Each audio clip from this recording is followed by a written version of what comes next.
আজকে আমি সারাদিনের জন্য অনেকগুলা কাজ নিয়ে বের হচ্ছি। তো আজকে আমি এই ড্রেসটা নামিয়ে নিলাম। ড্রেসটা হচ্ছে লোন 1000 পেজ থেকে নেওয়া। যেহেতু সারাদিন ঘোরাঘুরি করব এজন্য সুতির ড্রেসটাই পরবো। ওনাদের পেজ থেকে আমি এখন রেগুলারই ড্রেস নিচ্ছি, কারণ এই পেজের ড্রেসের কোয়ালিটি বেশ ভালো আর সুতির মধ্যে তো খুবই আরামদায়ক। আর ওনাদের পেজে ২ ধরনের ড্রেসই পাওয়া যায়, স্টিচটাও নেওয়া যাবে, আনস্টিচটাও নেওয়া যাবে। আমি স্টিচটাই সবসময় নিই, কারণ বানানোর ঝামেলার মধ্যে আর যেতে চাই না। আর ওনাদের বানানোর কোয়ালিটি আর ডিজাইন সবটাই কিন্তু খুব সুন্দর হয়। আর ড্রেসের কালারটা আমার কাছে বেশ ভালো লেগেছে। হালকার মধ্যে একটা কালার, গরমের মধ্যে এরকম হালকা কালার পরতেই ভালো লাগে। সেলারটার নিচের মধ্যেও সুন্দর করে লেস লাগিয়ে দেওয়া হয়েছে। আর এই তো ড্রেস পরে রেডি হয়ে আমি বের হয়ে গেলাম।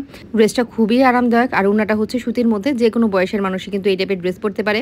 তো যেটা বলছিলাম, আজকে আমি অনেকগুলো কাজ নিয়ে বের হয়েছি। তো শুরুতেই চলে এসেছি রবির কাস্টমার কেয়ারে। আমার একটা সিম নেওয়ার দরকার ছিল। তো সিমের জন্য গোল্ডেন নাম্বার খুঁজছিলাম। মানে সব জায়গায় কিন্তু সিমের কিছু স্পেশাল নাম্বার থাকে, মানে খুব সহজেই মনে রাখা যায় এমন টাইপের নাম্বার। তো এমন টাইপের নাম্বার আমার দরকার ছিল।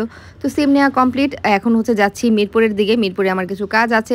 তো আমার কাজ যা ছিল সব শেষ করার পর মনে হলো যে মিরপুর যেহেতু এসেছি, এখানের ফেমাস কোনো একটা রেস্টুরেন্টে একটু খাওয়া দাওয়া করে যাই। আমি কোনো এরিয়াতে গেলে ওই জায়গার ফেমাস কোনো রেস্টুরেন্ট থাকলে অবশ্যই সেখানে এক কাপ চা হলেও খেয়ে যাই।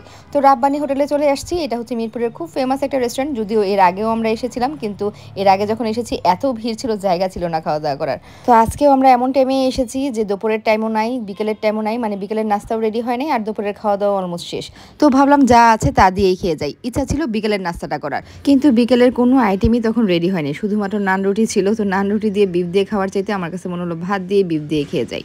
আর সাথে ডেজার্ট থেকে নিয়েছিলাম একটা গাজরের হালুয়া, যেটা দেখে হচ্ছে মেন খাবারের আগে আমার কাছে মনে হলো একটুখানি খেয়ে নেই। গাজরের হালুয়াটা বেশ মজার ছিল। আচ্ছা, রাব্বানি হোটেলের কোন খাবারটা সবচেয়ে বেশি মজার, এটা যদি কারো জানা থাকে অবশ্যই আমাকে কমেন্ট করে জানাবেন। আমি নেক্সট টাইম গেলে সেই খাবারটা অবশ্যই ট্রাই করব। তবে তাদের গরুর মাংস দিয়ে গরম গরম ভাত খেতে কিন্তু আমার কাছে ভীষণ রকমের ভালো লেগেছে।